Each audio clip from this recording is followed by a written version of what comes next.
अक्षरपुरुषोत्तमसिद्धान्तगानम्।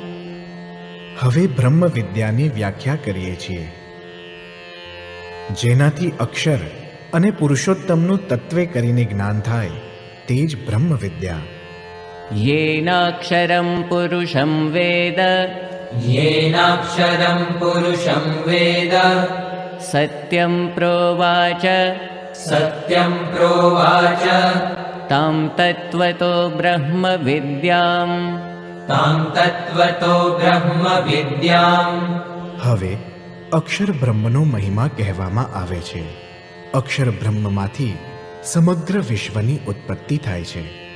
अक्षरात् सम्भवतीह विश्वम्। अक्षरात् सम्भवतीह विश्वम्। સૂર્ય, ચંદ્ર, પૃથ્વી, અંતરિક્ષાદિ સર્વે અક્ષર બ્રહ્મના પ્રશાસનમાં રહે છે. एतस्य वा अक्षरस्य प्रशासने गार्गि एतस्य वा अक्षरस्य प्रशासने गार्गि सूर्याचन्द्रमसौ विधृतौ तिष्ठतः। सूर्याचन्द्रमसौ विधृतौ तिष्ठतः।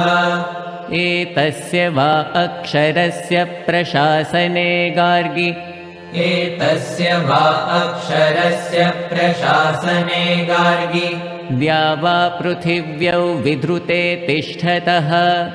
द्या वा पृथिव्यौ विधृते तिष्ठतः। દિવ્ય અક્ષરધામમાં સકલ જીવ ઈશ્વરોના આત્મ સમાન આ અક્ષર બ્રહ્મ સર્વાંગ સંપૂર્ણ શરીર સહિત મૂર્તિમાન થકા વિરાજમાન છે. दिव्ये ब्रह्मपुरे ह्येष व्योम्यात्मा दिव्ये ब्रह्मपुरे ह्येष व्योम्यात्मा प्रतिष्ठितः। प्रतिष्ठितः। मनोमयः प्राणशरीरनेता मनोमयः प्राणशरीरनेता। હવે પરબ્રહ્મ પુરુષોત્તમના મહિમાનું ગાન કરવામાં આવે છે. સર્વથી પર એવા અક્ષર બ્રહ્મથી પણ પુરુષોત્તમ પર છે. अक्षरात् परतः परः अक्षरात् परतः परः એ પુરુષોત્તમ કરતા કોઈ પર નથી. એ પરાકાષ્ઠા છે. એ શ્રેષ્ઠ પ્રાપ્તિ છે. पुरुषान्न परं किञ्चित् पुरुषान्न परं किञ्चित् सा काष्ठा सा परागतिः। सा काष्ठा सा परागतिः। હવે અક્ષર બ્રહ્મ સ્વરૂપ ગુરુ હરિના મહિમાનું ગાન કરવામાં આવે છે.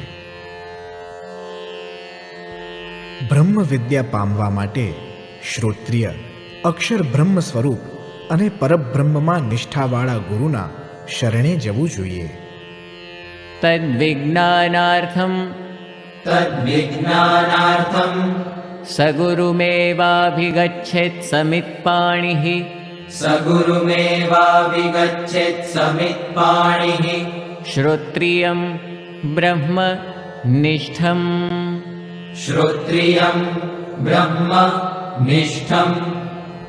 એ અક્ષર બ્રહ્મ મુમુક્ષુઓને સંસારથી પાર જવા માટે સેતુ સમાન છે. यः सेतुरीजानानाम् यः सेतुरीजानानाम् अक्षरं ब्रह्म यत्परम् अक्षरं ब्रह्म यत्परम् अभयं तितीर्षतां पारम् अभयं तितीर्षतां पारम् नाचिकेतं शकेमहि। नाचिकेतं शकेमहि। જેવી પરમાત્માને વિશે પરાભક્તિ છે તેવી અક્ષર બ્રહ્મ ગુરુને વિશે જેને થાય તેને શાસ્ત્રમાં કહેલ બધા જ અર્થોનો હૃદયમાં પ્રકાશ થાય છે. यस्य देवे पराभक्तिर् यस्य देवे पराभक्तिर् यथा देवे तथा गुरौ यथा देवे तथा गुरौ तस्यैते कथिता ह्यर्थाः तस्यैते कथिता ह्यर्थाः प्रकाशन्ते महात्मनः प्रकाशन्ते महात्मनः